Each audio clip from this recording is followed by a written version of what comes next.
وی پی اینز کے اوپر جو فتویٰ ہے اس کے اوپر ہم بات کریں. آصف بشیر چودھری, کیا رائے آپ کی؟ جی دیکھیں, مختلف ہمارے ہاں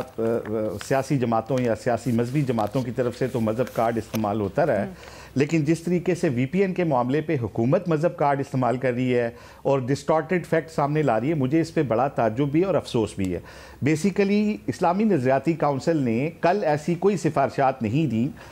2023 7 مئی 2023 کو جب قبلہ ایاز چیئرمین تھے, اس وقت لاہور ہائی کورٹ نے ایک ڈائریکشن دی تھی اور کہا تھا کہ اسلامی نظریاتی کونسل سمیت مختلف مذہبی حلقوں سے انہوں نے رائے مانگی تھی وی پی این کے اوپر, جس کے جواب میں اسلامی نظریاتی کونسل نے جو عمومی سفارش دی تھی جس کے 4 پہلو تھے, اس میں یہ کہا گیا تھا کہ توہین مذہب, توہین رسالت, توہین صحابہ و اہل بیت, اور اس کے علاوہ ملکی سلامتی, جس میں یہ کہا گیا تھا کہ اگر منافرت ہو, تعصب ہو, انتہا پسندی ہو یا ملکی سلامتی کے خلاف کوئی بات ہو, اور تیسرا جو کردار کشی کسی کی بے بنیاد الزامات کے اوپر ہو, اس میں انہوں نے کہا تھا کہ غیر رجسٹرڈ وی پی این جو ہیں اس کا استعمال غیر شرعی ہے, اور یہ 2023 مئی میں یہ بات کی گئی تھی.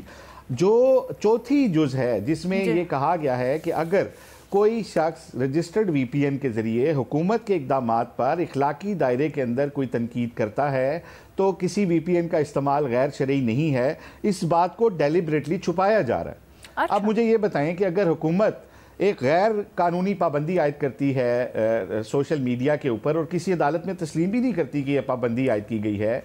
تو اور لوگ اگر ایکسیس کرتے ہیں سوشل میڈیا کے اوپر اور اپنی کوئی رائے دیتے ہیں, تو یہ قطعی طور پہ غیر شرعی نہیں ہے. جو علامہ راغب حسین نعیمی جو بھی چیئرمین ہے, میری آج ان سے بات بھی ہوئی, انہوں نے یہ کہا کہ اگر کوئی شخص رجسٹرڈ وی پی این سے اخلاق و حدود کے دائرے کے اندر کوئی اپنی تنقید کرتا ہے حکومت کے اوپر, ان کی پالیسیوں کے اوپر, تو یہ قطعی غیر شرعی نہیں ہے. اور ان کا یہ بھی کہنا تھا کہ کوئی بھی ٹیکنالوجی جو ہوتی ہے نا, آپ بالکل درست کہہ رہے ہیں, لیکن میرا صرف سوال اتنا سا ہے کہ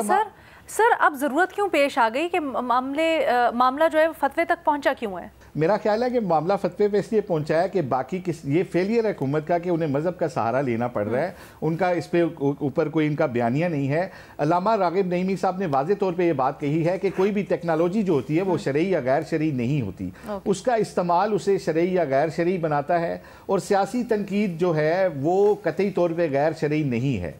تو میرا خیال ہے کہ اس معاملے کو تھوڑا سا اس اینگل کے ساتھ بھی دیکھنا چاہیے. ٹھیک ہے. اور ایک ایسی سوسائٹی جہاں پر مذہب سے متعلق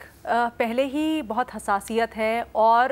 مذہب سے متعلق پہلے ہی لوگ نہ صرف سینسٹیو بلکہ جو غلط چیزیں ہیں وہ بڑی جلدی فارورڈ بھی ہوتی ہیں, پروان بھی چڑھتی ہیں, اس سوسائٹی میں حکومت کی طرف سے یا جو ذمہ دار شخصیات ہیں ان کی طرف سے مذہب کو استعمال کرنا مختلف چیزوں کے لیے, اپنے ذاتی مقاصد کے لیے, بہت ہی تشویشناک اور بہت ہی خطرناک ہے.